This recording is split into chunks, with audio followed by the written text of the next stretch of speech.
إن هذا القرآن يهدي للتي هي أقوم ويبشر المؤمنين الذين يعملون الصالحات أن لهم أجرا كبيرا.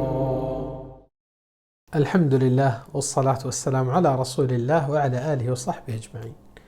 ماشاء اللہ سے امت کے اندر بہت سے لوگ عبادت، نماز، زکوٰۃ، نیک کام، اچھے اعمال کرتے ہیں اور بہت جستجو سے بھی کرتے ہیں. ماشاءاللہ اللہ قبول کرے.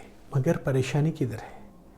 پریشانی جب وہی اعمال کو بآسانی دوسروں کے حوالے کر دیتے ہیں، اور ایسوں کو نہیں، ایسوں کو حوالے کرتے ہیں جس سے آپ خود دشمنی اور نفرت کرتے ہیں. کیا مطلب؟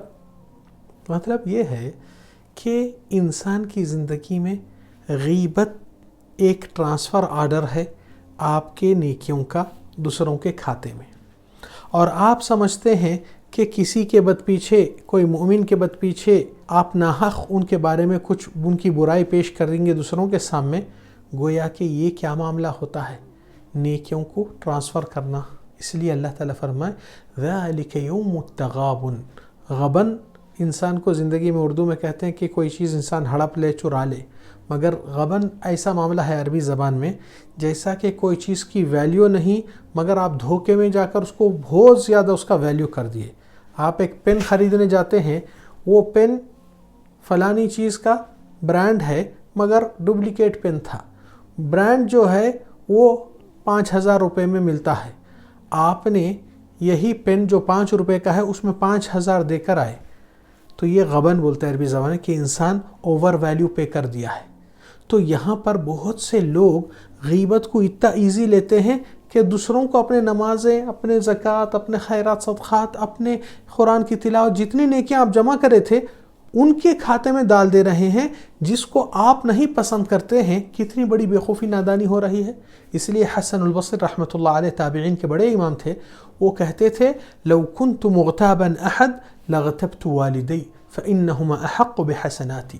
اگر مجھے اس بات کی گنجائش اپنے خود کو میں دیتا کہ کسی کی غیبت کروں تو میں سب سے زیادہ اور سب سے پہلے میرے ماں باپ کی غیبت کرتا تھا، کیونکہ میرے ماں باپ میرے نیکی کے حقدار ہیں، کوئی دوسرا حقدار نہیں.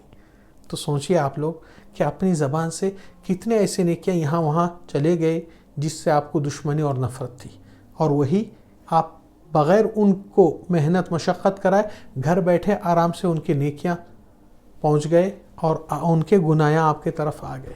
یہ بہت بڑا بھاری معاملہ ہونے والا ہے. اللہ ہماری زبان کی آفتوں سے محفوظ رکھے اور غیبت اور برائی سے ہم کو بچا کر رکھے.